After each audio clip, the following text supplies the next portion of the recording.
একবার ভগবান বিষ্ণু মাতা লক্ষ্মীকে বলেন, দেখো বিষ্ণুপ্রিয়া, পৃথিবীতে কত ভক্ত বেড়ে গিয়েছে, সকল জায়গায় শুধু নারায়ণ নারায়ণ ধ্বনি বাজছে। একথা শুনে মাতা লক্ষ্মী হেসে বলেন, প্রভু, এই ভক্তি আপনাকে পাওয়ার জন্য নয়, আমাকে মানে ধনলক্ষ্মীকে পাওয়ার জন্য হচ্ছে। তখন বিষ্ণুদেব বলেন, তবে লোক তো লক্ষ্মী লক্ষ্মী বলছে না। তখন মাতা লক্ষ্মী বলেন, আপনার যদি বিশ্বাস না হয় তাহলে চলুন তার পরীক্ষা নেওয়া যাক। যারপর নারায়ণ এক গ্রামে ব্রাহ্মণ রূপ ধারণ করে এক গৃহের সামনে দাঁড়ান। গৃহের মালিক বাইরে এসে জিজ্ঞাসা করেন, আপনি কোথার থেকে এসেছেন?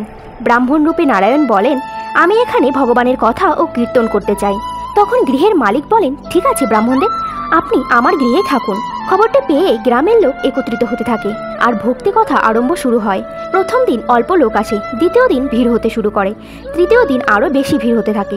এতে দেখে ভগবান নারায়ণ প্রসন্ন হতে থাকেন যে লোকেদের মধ্যে কত ভক্তি রয়েছে।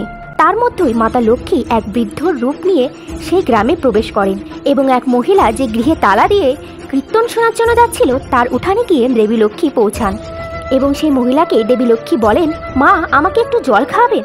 একথা শুনে মহিলাটি বলেন, মাতাজি, আমার কীর্তনে যেতে হবে, আমার এমনিতেই দেরি হয়ে গিয়েছে। তখন মাতা লক্ষ্মী আরও আগ্রহ করে বলেন, মা, আমি খুবই পিপাসিত। এটি শুনে মহিলাটি একটি ঘটিতে করে জল এনে দেন।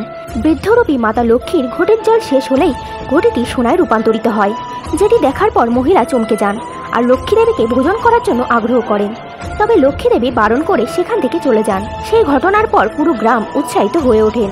পরের দিন কীর্তনে লোক সংখ্যা অধিক কম দেখা যায়। তখন ভগবান নারায়ণ ভক্তদের কাছে কারণ জিজ্ঞাসা করে কেউ একজন বলেন, এক চমৎকারী মাতাজি এসেছেন, যার আশীর্বাদে অমূল্য জিনিসও সোনায় রূপান্তরিত হচ্ছে।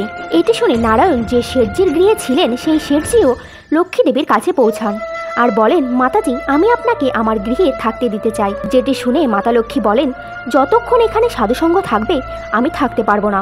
তখন সেই ব্যক্তি ভগবান নারায়ণকে ধর্মশালায় থাকতে বলেন।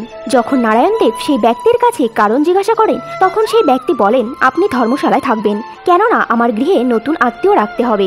তখন লক্ষ্মী দেবী সেই শেঠজির গৃহে আসেন এবং শেঠজিকে বলেন, আপনি একটু বাইরে যান, আমি এই ব্রাহ্মণ ব্যক্তির সঙ্গে কিছু কথা বলতে চাই।